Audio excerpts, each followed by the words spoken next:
ओम श्री लक्ष्मी नमः। श्री लक्ष्मी तंत्र 28वां अध्याय। अभिगमन। पंचकाल कृत्य का वर्णन। इंद्र ने कहा, हे कमल में निवास करने वाली, हे वेदांत में विचरण करने वाली, मैंने आपकी कृपा से समाधि के द्वारा विधिवत मंत्र को सुना। अब आप मुझे सब प्रकार की प्रकृति, उसका यथा स्थित स्वरूप, दिन रात में उसके सदाचार के पालन का प्रकार आदि बतलाइए।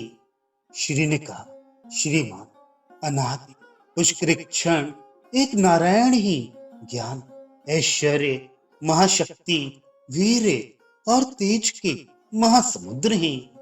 वे हंस नारायण और वशी हैं, समस्त प्राणियों की आत्मा है। उनकी सामर्थ्य स्वरूपा मैं अकेली तत्त धर्म धर्मणी हूँ। उस प्रकार के स्वभाव वाली मैं बारंबार सृष्टि आदि कार्यों को करती हुई भी आराधना करने पर सभी को इस संसार सागर से तार देती हूँ। मैं धर्म से संतुष्ट हो जाने पर उस पुरुष को नाना प्रकार के इस लोक के भोग और परलोक के भोगों को प्रदान करती हूँ।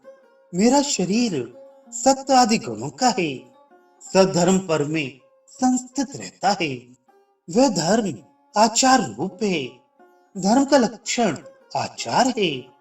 अतः जिसका सज्जन लोग पालन करते हैं, उस सदाचार को मैं आपसे कहती हूँ। साधक को पिछली रात्रि के ब्राह्म मुहूर्त में योग में निंद्रा त्याग कर श्रीपति हरि ऋषिकेश के चरण में प्राप्त होना चाहिए।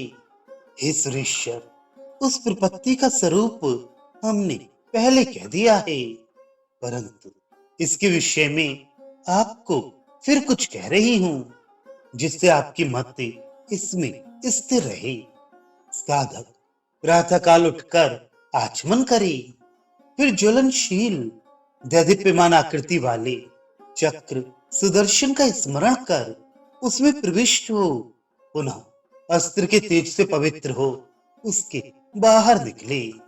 तदनंतर 5 अंगों वाली प्रपत्ति का प्रयोग करे, प्रतिकूल का परित्याग और अनुकूल का आश्रय इस प्रकार ग्रहण करे। मैंने सभी प्राणियों में किए जाने वाले यथाशक्ति यथामति सभी उपायों को किया, किंतु अल्प शक्ति तथा अल्पज्ञ होने के कारण सभी मेरे द्वारा किए गए वे उपाय मुझे भवसागर से पार करने में असमर्थ रहे। मैं कृपण, दीन, असमर्थ और दरिद्र हूँ। सभी दिव्य सिद्धांतों, शास्त्रों में और उपनिषदों में कारुण्य स्वरूपा लक्ष्मी के साथ आप ऋषिकेश रक्षक के रूप में कहे गए हैं। अतः हे श्रीपते, मेरे द्वारा सर्वथा दुस्तज्य जो स्त्री पुत्र और उनसे संबंधित क्रियाएं हैं, उन सभी के साथ मैं अपने को आपके श्री चरणों में समर्पित करता हूँ, धरोहर रूप से न्यास करता हूँ। इसमें महाविश्वास की विवक्षा की गई है।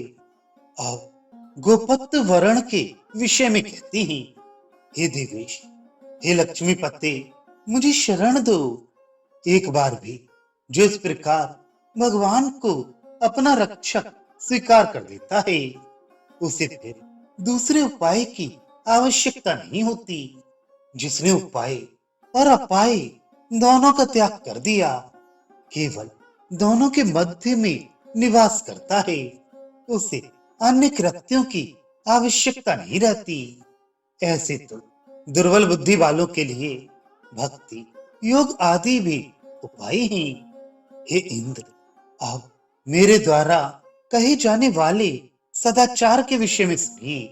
प्रातः काल सभी प्राणियों की सुख की कामना करते हुए उठना चाहिए। जगत के सारे प्राणी सात्विक बुद्धि से सतमार्ग पर चले, सभी श्रीपति का भजन करें, सभी परम पद प्राप्त करें। प्रातः काल मन, वाणी और कर्म द्वारा सभी प्राणियों के कल्याण की कामना करे और धर्म शास्त्र के विधान से शरीर का शोधन करे। विधि पूर्वक शौच क्रिया संपादन कर दंत धावन करे, तदनंतर आचमन करे। फिर शास्त्र के अनुसार अत्यंत पवित्र जल से स्नान कर त्रिलोक को पावन करने वाली संध्या की उपासना करे। वह संध्या सोम, सूर्य, अग्नि स्वरूपिणी, मत्स्य रूपा तीन प्रकार की शक्ति है। सारे प्राणियों की शुद्धि के लिए संध्या देवी प्रवृत्त होती हैं। तदनंतर सूर्य के भीतर रहने वाले अत्यंत दैदीप्यमान भगवान पुरुषोत्तम का उपस्थान करे। इसके बाद अग्निहोत्र करे। फिर भगवत आराधन के निमित्त अत्यंत आवश्यक वस्तुओं को एकत्रित करे।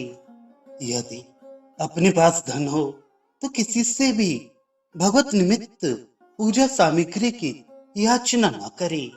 7 प्रकार से आए हुए धन धार्मिक माने जाते हैं। दाय, लाभ, क्रय, जय, प्रयोग, कर्मयोग और सत्प्रतिग्रह इज्जा का वर्णन करते हैं। शास्त्र में की गई विधि के अनुसार त्रिविध स्नान कर भूत शुद्धि कर आंतर्याग करे। शरीर की शुद्धि के लिए भूत शुद्धि का विधान है। सत्कर्म द्वारा अपने से उपार्जित धन तथा शिष्यादिकों से प्राप्त धन अथवा भोग के योग्य धन से मेरा और विष्णु दोनों का यजन करे। अंतर्याग, भोग याग, मध्वादि याग एवं अन्य याग से प्रदान, बहिर्संतर्पण, प्रतियाग और अनुयाग, इस प्रकार अनुयाग पर्यंत अष्टांग यजन कर विचक्षण पुरुष अपराह्न में स्वाध्याय करे। अब स्वाध्याय का वर्णन करते हैं। दिव्य शास्त्रों का अध्ययन करे, वैदिक निगमों का स्वाध्याय करे, आत्म सिद्धि के लिए मंत्र आगम आदि सिद्धांतों का स्वाध्याय करे, लोभ रहित मन से राग द्वेष विवर्जित हो स्वाध्याय का आचरण करे, ऊंचे नीचे शास्त्रों की मन वाणी से कदापि निंदा न करे, क्योंकि सभी शास्त्र प्राणियों के हित के लिए निर्मित किए गए हैं। जितने ज्ञान की अपने को आवश्यकता हो उन शास्त्रों से उतना ही ज्ञान ग्रहण करे। सभी शास्त्र समस्त प्राणियों के हित के लिए बनाए गए हैं। सभी शास्त्र उन अवस्थाओं में कल्याण के लिए बनाए गए हैं। सभी शास्त्रों के आदि में, मध्य में तथा अंत में उन विधानों से श्रीमन नारायण का ही प्रतिपादन किया गया है। मैं नारायण में रहने वाली सर्वज्ञा सर्वदर्शिनी हूँ और निदान जानने वाले वैद्य की तरह तत्त गुरुओं के रूप में उन शास्त्रों का उस प्रकार से परिवर्तन करती हूँ। शास्त्रों में अधिकार के अनुसार उन प्रमाणों को दिया गया है। किसी भी शास्त्र में कोई भी अंश कहीं भी अत्यंत त्याज्य नहीं है। सभी शास्त्रों में थोड़ा या बहुत कल्याण सुलभ है। इसलिए किसी भी शास्त्र से विद्वेष न करे। अपने को जितनी आवश्यकता हो उतना ही ग्रहण करना चाहिए। अब योग का वर्णन करते हैं। उसमें किसी प्रकार का आग्रह ना करे, उसमें किसी को दीक्षा ना दे। इसके बाद सायंकाल में जब अस्त होते समय सूर्य आधा शेष रह जाए तब पश्चिम सायंकाल की संध्या की उपासना करे। इसके बाद सायंकालिक अग्निहोत्र क्रिया समाप्त कर अत्यंत एकांत सर्वथा पवित्र शलाका रहित मन को प्रसन्न रखने वाले स्थान में योग का आरंभ करे। कुश, उसके बाद अजिन, उसके बाद वस्त्र स्थापित कर जो भीतर और बाहर सर्वथा शुद्ध हो। ऐसे अत्यंत कोमल आसन पर यम नियम के द्वारा अपने को शुद्ध रखता हुआ चक्रासन, पद्मासन अथवा शस्त्रकासन लगाकर अथवा जिस आसन से मन प्रसन्न हो उस आसन से नाड़ी मार्गों को निपीटन करता हुआ बैठे। वायु का निरोध करते हुए प्रत्याहार द्वारा अपने इंद्रियों पर विजय प्राप्त करते हुए धारणा में अच्छी तरह मन लगाकर सावधानी से मेरा ध्यान करे। योग में युक्त हुआ योगी सर्वथा अवर्णनीय इदम इथम रूप से सर्वदा अनिर्वचनीय विकल्प रहित माया रहित सर्वत्र सुलभ एवं सबके प्रत्यय की भूमि इस प्रकार के लक्ष्मी का ध्यान करे। साधक साकार स्वरूपा वर और अभय मुद्रा धारण किए हुए जिस तंतु के समान उज्ज्वल हाथ में कमल लिए हुए सर्व लक्षण समन्वित पद्मा का ध्यान करे, अथवा नारायण के अंग में विराजमान नारायण में सर्वथा सामरस्य को प्राप्त हुई चिदानंदमयी देवी एवं उसी प्रकार के लक्ष्मीपति का ध्यान करे। हे सुरेश, ऐसे तो योग के बहुत से मार्ग हैं जिन्हें आपको जानना चाहिए। उसमें जहाँ आपकी भक्ति और श्रद्धा हो, उस किसी एक धर्म में निधिध्यासन में स्थित होकर समाधि में तल्लीन हो जाए, जहाँ ध्याता और ध्येय तीनों में एक की भी स्थिति ना रहे, उसे समाधि कहते हैं। जिस स्थिति में पूर्ण अहंता एवं सनातनी स्वरूपा केवल मैं अकेली भाषित होने लगूं। इस प्रकार बुद्धि की एकता से प्रभावित ज्ञान समुद्र स्वरूपा मुझ में योगी को और कुछ दूसरा प्रकाश भाषित नहीं होता, केवल परास्वरूपा मैं ही भाषित होती हूँ।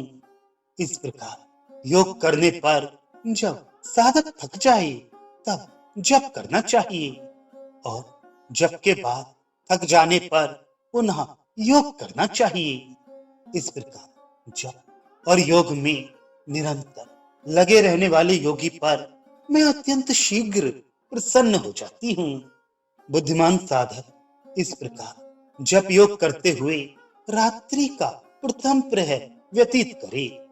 तदनंतर योग में तत्पर धीर योगी रात्रि के 2 पहर तक शयन करे।